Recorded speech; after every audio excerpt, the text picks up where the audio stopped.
Hello everyone and welcome to today's video. Today's video is going to be about how to fix Instagram links in bio not working.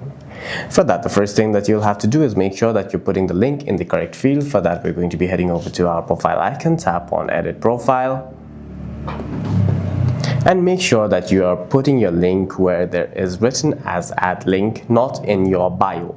If you add your link in your bio, then it will not show. It will show up, but it will not be clickable. If your link is inside add link and is still not working, it sometimes may be a network issue in which you can switch between Wi-Fi and mobile data and try uploading the link one more time to see if that works. You may also have to check your app and browser settings. Make sure that allow opening links is turned on.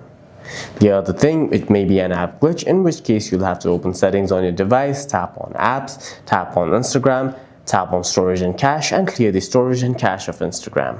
You must also try and test the link elsewhere to see that the link is not the problem. If everything is working perfectly and the Instagram still does not show your link, you may have to report the problem to Instagram, as it may be a problem on their side. For any further questions, please feel free to leave a comment down below.